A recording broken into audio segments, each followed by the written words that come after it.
Toda história tem um bom personagem, né? Bem escrito, com motivações claras, com bons diálogos. Não é bem assim. No livro É Assim que Acaba, nós temos personagens insossos, sem motivação e é o típico fast food literário. São histórias rasas, com personagens rasos que se movimentam tal qual o fantasma atravessando a parede. É como se de repente o personagem tivesse um insight, uau, eu vou criar plantas, sendo que ou ele nunca teve interesse em plantas, ou ele sempre matou todas as plantas. Não faz sentido nenhum. É como se o Neville, o personagem do Harry Potter, nunca tivesse tido interesse em herbologia e de repente ele se tornou ou o melhor aluno de herbologia ou o melhor professor de herbologia do mundo. Então nos fast food literários a nossa personagem principal é forte, excêntrica, esquisita e que vai cair de joelhos ou cair de quatro por um personagem que é igualmente forte, sexy, misterioso e traumatizado. E ele é tão traumatizado que ele vai traumatizar mais a si mesmo, ao mesmo tempo que ele traumatiza a personagem principal, que não vai conseguir se desvencilhar dele. Nessa descrição, eu descrevi o romance da Colleen Hoover e É Assim que Acaba, que foi um sucesso no TikTok e que em 2022 foi um dos livros mais vendidos. Nele, nós acompanhamos a jornada de Lily Bloom em um relacionamento abusivo com o Ryle. Nesse livro eu vou te mostrar que esse hype foi o mais absurdo de todos, porque o livro tem a profundidade de um pires e a personagem principal é totalmente sem sal. E depois eu vou te mostrar uma das melhores personagens criadas na literatura. Então Lily Bloom é uma garota estranha de excêntrico cabelo ruivo que certa vez se apaixonou por um mendigo e envergonhou toda a família. No parágrafo seguinte ela fala: sou durona para o meu tamanho e provavelmente consigo me virar sozinha na maior parte das situações. Ok, Lily Bloom é uma mulher forte. Ela mora em Boston há 2 anos e no dia do velório do pai ela vai conhecer o Riley, um neurocirurgião que é super gostoso e sexy. Veja como ele é pelos olhos da Lily. As mãos estão apoiadas nos quadris e perceba que sua camisa não tem um caimento bom no bíceps. Tem um caimento ótimo no restante do corpo, mas seus braços são enormes. Ele começa a remexer nos bolsos até encontrar o que ele tá procurando e a gente vai ver que ele só tá fumando um baseado mesmo. Ele tá lá puto da vida fumando baseado. Ele está a uns 3 metros de distância, mas a luz das estrelas é o suficiente para que eu enxergue seus olhos observando o meu corpo sem revelar um único pensamento. Esse cara sabe esconder o jogo. Sabe o que eu lembrei quando eu vi essa frase? Esse cara sabe esconder o jogo? Aquele filme da Sessão da Tarde, tipo Ela é o Cara... Meninas Malvadas, assim. E eles são bons, tá? Eu adoro Meninas Malvadas. Mas isso aqui, vamos lá. Estreitando os olhos e comprimindo os lábios, ele parece uma versão masculina da Mona Lisa. Agora nós vamos ver a voz do Ryle. Ele tem uma dessas vozes, grave, confiante e um pouco parecida com manteiga. Eu não consigo conceber como que uma manteiga pode ser grave. Pode ser confiante na manteiga, aquelas manteigas caras do mercado, mas grave... não sei. E aí ela vai dizer que o cara é lindo, olha. O cara é lindo, tem as mãos cuidadas, cheira a dinheiro e parece ser bem mais velho que eu. Qual é o cheiro do dinheiro? É um cheiro de um perfume caiaque? É um Hugo Boss? É um Ferrari? Deixa aqui nos comentários qual que você acha que é o cheiro do dinheiro. Seus olhos se enrugam ao me seguir e seus lábios parecem em bico, mesmo quando relaxados. Ou seja, ele parece uma Mona Lisa, um lábio... né? Uma versão masculina da Mona Lisa, que comprime o lábio e depois faz o biquinho. Então ele é uma Mona Lisa que faz bico. Ó que legal. Olha só, ele também tem um corte de cabelo chique, um corte de cabelo na régua. Só pelo corte de cabelo já dá pra perceber que esse é o tipo de homem que impressiona facilmente. E eu recuso a alimentar o seu ego. Então o Ryle basicamente é um playboyzinho que tá com a blusa de rico, cheira dinheiro, tem uma voz de manteiga e tá lá fumando baseado dele porque ele tá puto com alguma coisa. Ele é estiloso, eloquente, inteligente e fuma maconha. Se fosse uma questão do vestibular, eu perguntaria qual alternativa não combina com as outras.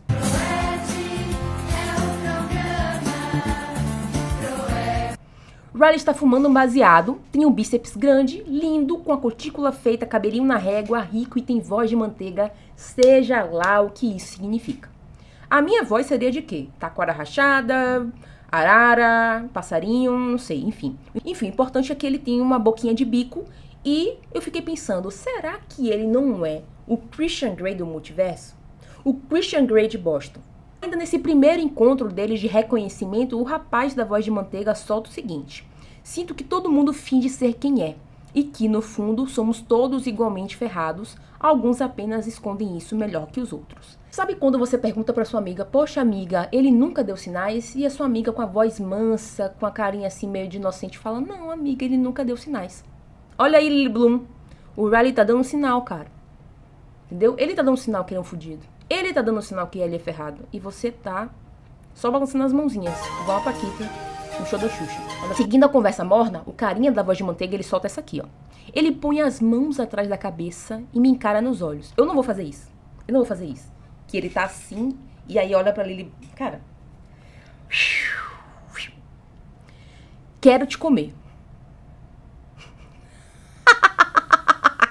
Sim, gente. Do Neida, ele solta isso. E a Lily Bloom, ela sai correndo? Ela acha o cara esquisito? Não. Ela sente um comichão pelo corpo, ela sente o corpo ficar quente, se arrepiar e começa a se interessar pelo cara. Daí começa um joguinho lá de verdades nuas e cruas e fica essa baboseira, essa coisa assim, que nem pra quê. A história que tinha uma boa premissa, narrar uma família que foi destruída por um pai abusivo e que traumatizou consequentemente a mãe e a filha, fica nesse lenga-lenga de série juvenil que basicamente tudo é tesão, sexo e briga ou qualquer coisa que vai te fazer virar a página sem parar. Raros são os momentos em que esse assunto é tratado com seriedade.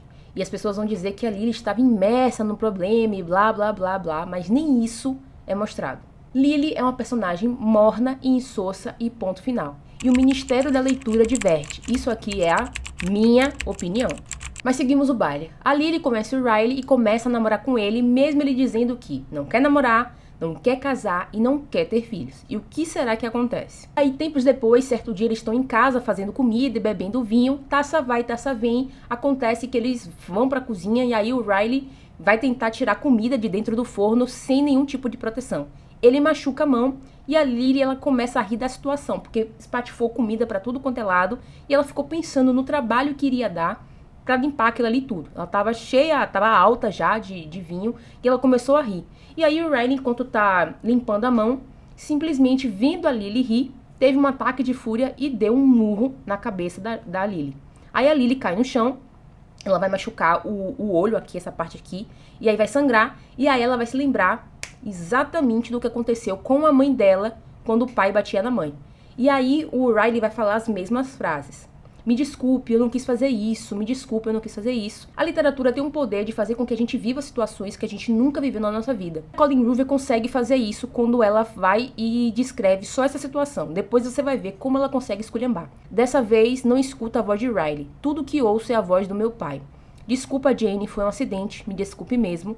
Desculpa, Lily, foi um acidente, me desculpe mesmo, que é o que o Riley vai dizer. E aí ele vai se desculpar e vai ficar beijando ela, e aí ela vai ficar pensando nessa dicotomia. Ai, perdoa, isso aqui tá doendo, eu tô com raiva dele e tudo mais, mas aí o Riley consegue seduzir a Lily. Veja só a merda que essa cena, que era pra ser muito boa, fica. Ele me beija na boca e respira encostado em mim. Ele não é como meu pai, não pode ser. Não é nada parecido com aquele filho da mãe sensível. Nós estamos chateados, nos beijando, confusos e tristes. Nunca senti nada como estou sentindo agora, nada tão feio e doloroso. Porém, por alguma razão, a única coisa que ameniza a dor recém-causada por este homem é este homem. Beleza. Aí vamos seguir agora. Sinto seus braços se envolverem em minha cintura e ele me levanta, passando cuidadosamente pela bagunça que fizemos. Ainda não sei se estou mais desapontada com ele ou comigo mesma. Eu estou com você, Lily. Eu estou desapontadíssima com você pela merda que você vai fazer agora. Mas vamos colocar aqui como os fãs da Colleen Hoover colocam, que a Lily é muito sensível, que a Lily não tem poder sobre si mesma, blá blá blá. Cadê a mulher forte que a gente viu na primeira página do livro? Tô procurando. Eu tô procurando até hoje. Até hoje tô procurando. Com ele por ter se descontrolado ou comigo porque de algum modo encontrei consolo em seu pedido de desculpas. Gente, presta atenção nessa cena aqui. Sua boca está encostada à minha de novo, úmida e quente, e nem sei o que está acontecendo comigo. Estou sofrendo tanto por dentro, mas meu corpo anseia pelo pedido de desculpas com sua boca e suas mãos em mim. Quero atacá-lo e reagir como sempre quis que minha mãe fizesse quando meu pai lhe batia. Gente, observe esse trecho aqui em que a Colleen Hoover ela consegue colocar elementos muito bons, fidedignos, ao mesmo tempo que ela esculhamba com tudo. Eu não sei como essa mulher consegue colocar uma linha boa e 10 ruins. Vamos lá. Quero atacá-lo e reagir como sempre quis que minha mãe fizesse quando meu pai lhe batia, mas no fundo quero acreditar que tudo isso não passou de um acidente. Riley não é como meu pai. Ele não é nada parecido com meu pai. Agora que legal, ela tá nessa dicotomia de lembrar do pai, de ver que o Riley tem traços do pai, mas não quer acreditar. Ok? Olha que maravilha. Colleen Hoover aqui, eu aplaudo. Mas no outro... Agora, no parágrafo seguinte, pra mim estragou tudo. É como se esse parágrafo tivesse sugado toda a minha vontade de ler Colin Hoover e toda a minha vontade de achar que esse livro tinha algum potencial. Preciso sentir sua tristeza, seu arrependimento. Percebo essas duas coisas na maneira como ele me beija. Abro as pernas para ele e sua tristeza é demonstrada de outra forma, com movimentos lentos e arrependidos para dentro de mim. Toda vez que ele me penetra, sussurra mais um pedido de desculpas. E como um milagre, toda vez que sai de mim, minha raiva sai com ele. Lily precisa sentir a tristeza do Riley e não basta a própria tristeza que ela tem de ter alguém do lado dela parecido ou igual com seu pai. Então o livro vai seguir esse ritmo alucinante de coisas mal resolvidas, de uma montanha-russa de coisas acontecendo, de violência, sexo, e ela tinha oportunidade, a Colin Hoover tinha oportunidade de tratar um tema sério, de forma séria, mas não fez. Então o livro É Assim Que Acaba é uma novela colegial, clichês de lugares comuns, com personagens insossos. É um livro que em algumas partes faz sentido, mas tudo é muito apelativo, tudo é muito cru, não há sutilezas, não há espaço para o leitor pensar, e a Colin Hoover age como se os leitores não tivessem capacidade de pensar. E para você não achar que eu sou a única Coca-Cola do deserto, estou mostrando aqui alguns comentários parecidos com o meu, que também acharam o livro uma porcaria. Agora eu vou te mostrar o que é uma personagem bem construída, mas posso te falar que o contrário de livros fast food não são livros clássicos. Na realidade, nós temos livros como, por exemplo, Harry Potter, ou Os Mistérios de Agatha Christie, ou até mesmo a Saga do Senhor dos Anéis, que são livros que têm uma linguagem mais simples, como principalmente Agatha Christie e Harry Potter, mas que têm histórias com personagens com motivações, personagens bem escritos, com enredos que fazem sentido e, principalmente, a gente vê a motivação do personagem e sabe exatamente por que ele fez isso. Eu vou te mostrar uma personagem que foi lapidada com atenção e cuidado pelo autor, e que ela mostra sua faceta desde o início do livro e consegue sustentar, elevando a sua potência cada vez mais. É uma mulher sedutora, decidida e egoísta, e nenhuma dessas palavras foram utilizadas pelo autor durante a narrativa. Nós vemos através dos personagens, através da ação da própria personagem, e ali sim construímos a sua personalidade. Anna Karenina é um romance que narra a história da Anna e também do Lievin, que são os dois personagens principais, e ao redor deles há diversos outros personagens também importantes e também relevantes para a história, como a Kitty, o Stephen, a Dolly e tantos outros. Estamos numa Rússia czarista do século XX e dentro desse livro nós discutimos não só a ideia da propriedade privada, da educação dos próprios filhos, mas principalmente uma ideia principal, que é a ideia de família. Eu não vou me alongar muito, mas o livro era para se chamar Duas Famílias e depois o Tolstói mudou o nome e colocou Anna Karenina. O início da história começa com o irmão da Anna, o Stephen, que está vivendo uma situação complicadíssima na vida dele, mas que ele parece não se importar muito. A mulher dele, a Dolly, descobriu uma traição. Ele traiu a Dolly com uma governanta e ela descobriu e tá nessa crise dentro de casa. Ele tá dormindo no escritório e a Dolly tá com aquela angústia e ele tá tranquilo porque ou ele sabe como resolver ou ele sabe que vai ficar tudo bem em algum momento. Com a Anna também vai acontecer isso. Nós temos a traição de Stephen, o seu irmão, e do outro lado nós temos a própria traição da Anna. A Anna vai trair o marido dela com Vronsky, que é um militarzinho. O Stephen e a Anna são muito parecidos, tanto fisicamente como em algumas outras coisas. O Stephen traiu a mulher dele com a governanta e a Anna também vai trair o marido dela com Vronsky, que ela vai conhecer posteriormente. Mas esse fato, essa traição, vai mudar irremediavelmente a vida da Anna, enquanto que a do Stephen continuou a mesma coisa. A Anna é uma aristocrata casada com um político muito mais velho que ela vive uma vida super comum, ela tem um filho, ela frequenta bailes e de repente ela é chamada pelo irmão para tentar livrar a barra dele, para limpar a barra dele lá com a Dolly. A Anna ela tem uma lábia muito boa e o Stephen sabe disso e por isso que chama a irmã para poder conversar com a Dolly e tentar ali dar um jeitinho para que as coisas fiquem melhores ou pelo menos fiquem menos piores. E aí a Anna aceita o convite, ela manda um telegrama pro irmão e quando o telegrama chega lá pro irmão, ele tá lendo e ele começa a corrigir os erros da Anna. E ele fala que esses erros de português, no caso russo, né? Esses erros de russo são muito frequentes. E a gente começa a pensar, poxa, a Anna é uma aristocrata, ela teve acesso à educação. Então, como é que ela pode estar cometendo esses tipos de erro num telegrama? Aqui mora algo muito importante que está presente no início até o fim do livro, as sutilezas que Tolstói coloca. Então, Tolstói ele fala diretamente, é uma linguagem muito fácil, você consegue ler Anna Karenina numa boa, mas essas sutilezas você precisa ler com atenção, e aí já parte do pressuposto que você não pode ler esse livro rapidamente. Não pode achar que uma leitura dinâmica e ler 80 páginas em 5 minutos. A Anna pega o trem e assim que ela chega na cidade do Stephen, ela conhece o Vronsky, que é um militarzinho igual a todos os outros. Porém, a Anna viu alguma coisa de diferente nele e você se pergunta o que é que foi. Vronsky ficou possuído pela beleza da Ana. Ele vira 2 vezes a cabeça. É como se ele olhasse uma vez e aí depois ele olhasse de novo e falasse: meu Deus, que mulher linda. Então ele observa uma expressão graciosa, algo meigo e delicado. E a Ana, é claro, ela vira a cabeça para ver ele também. Olha aqui o trecho. Os olhos brilhantes e cinzentos, que pareciam escuros devido aos cílios espessos, pousaram com atenção e simpatia no rosto de Vronsky, como se ela o tivesse reconhecido. Mas logo depois voltou-se para a multidão que se aproximava, como que à procura de alguém. Nesse breve olhar, Vronsky teve tempo de perceber uma vivacidade contida, que ardiam em seu rosto e esvoaçava entre os olhos brilhantes e o sorriso quase imperceptível que arqueava os lábios rosados. Parecia que o excesso de alguma coisa inundava o seu ser, e a despeito da vontade dela expressava, ora no brilho do olhar, ora no sorriso. Intencionalmente, a mulher apagou a luz dos olhos, mas a mesma luz cintilou a sua revelia no sorriso quase imperceptível. Observe que a Ana é sedutora e a gente vê isso no olhar que ela joga para Vronsky. Não tem uma palavra de sedução, a Ana é sedutora, sacou? Então, no tempo que a Ana ficou na cidade, ela conversou com a Dolly, ela conseguiu dar um jeitinho, e aí organizaram um baile.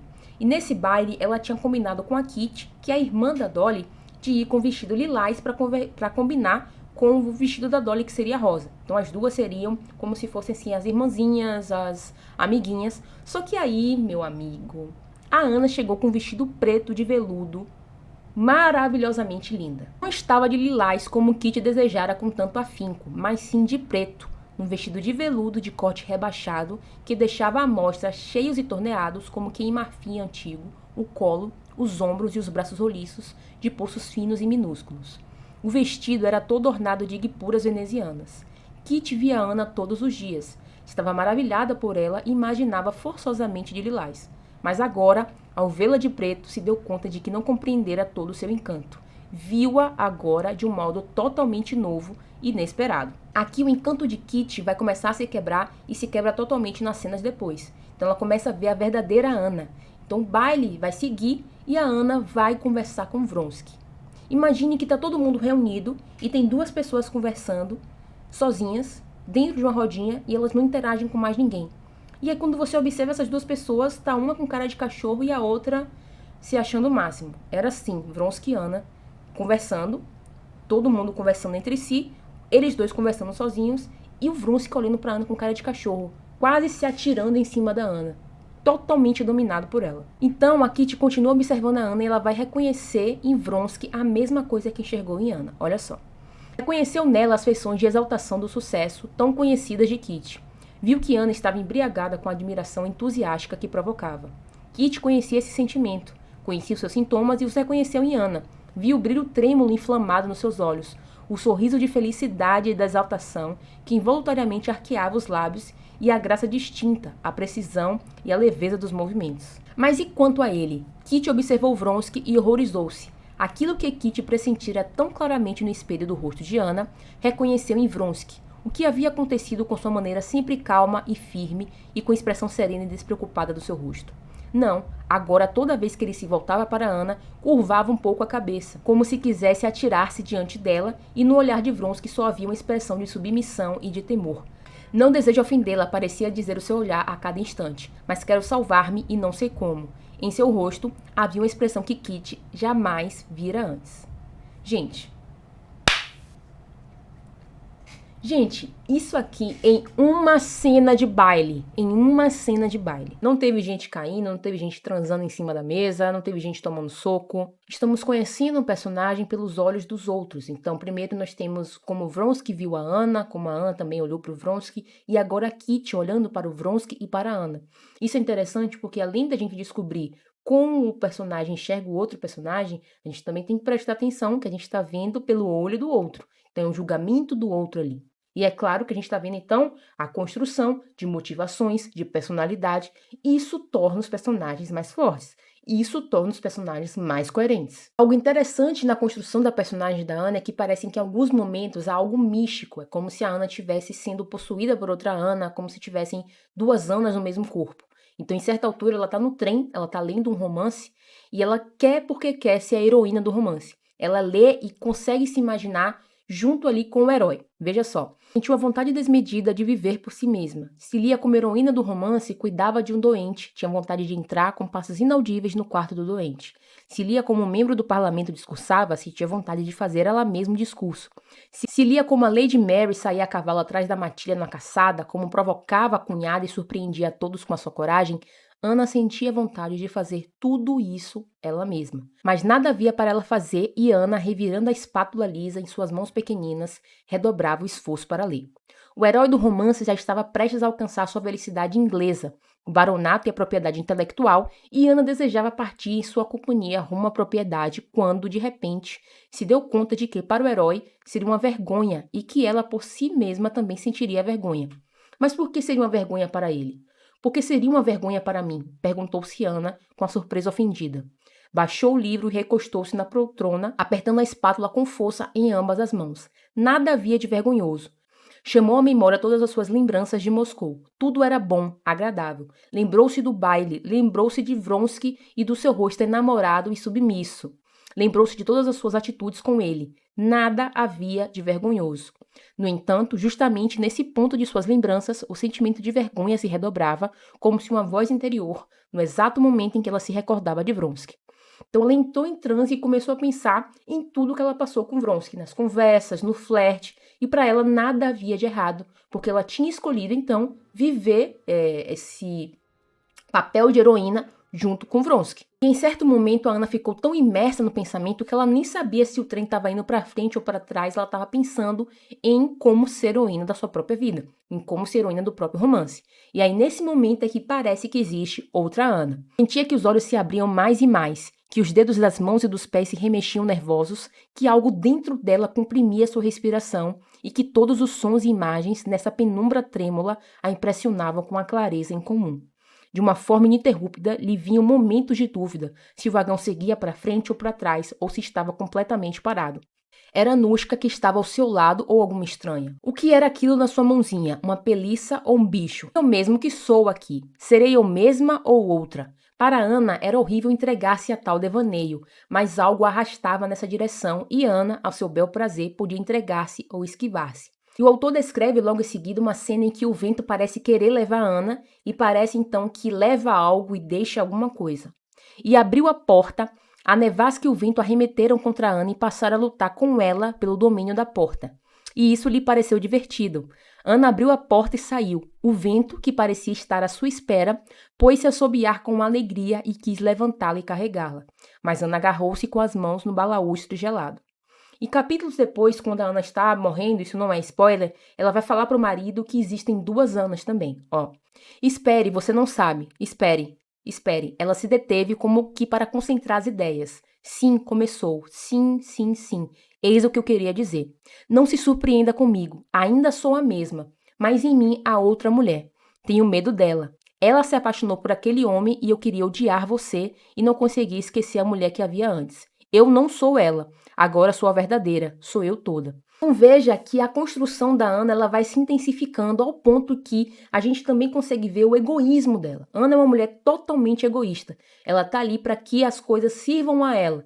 Então ela não se preocupa, por exemplo, como está o filho depois que ela se separou e que o filho, enfim, foi sendo cuidado pelo preceptor e pelo pai. Ela não se preocupa em como está o filho, em primeiro lugar. Ela se preocupa em como o filho vai enxergá-la. O que é que estão falando dela para o filho? Como está a imagem dela perante o filho? Em outro momento ela vai dizer que não vai aceitar o divórcio porque não quer perder o filho. Mas preste atenção, a gente está na Rússia czarista do século XX e o marido, o Alexei, ele aceita o divórcio e mais, aceita deixar o filho com a Ana. E a Ana nega. E aí você pergunta por quê? Gente, porque ela é egoísta. E tem dois motivos. Ela não quer perder as regalias que ela tem, sendo parte da aristocracia da Rússia.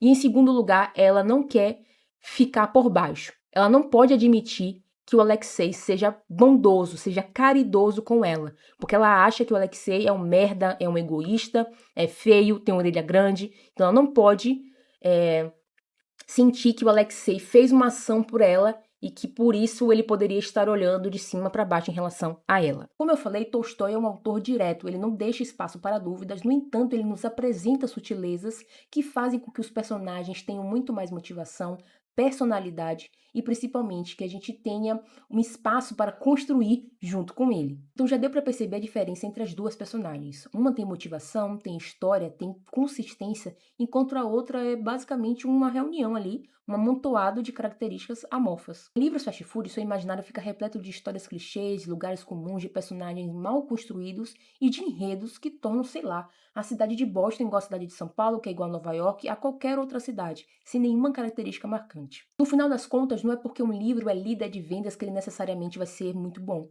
Na realidade, mostra muito mais um trabalho de marketing do mercado, de fazer com que esse livro venda muito, do que qualquer outra coisa.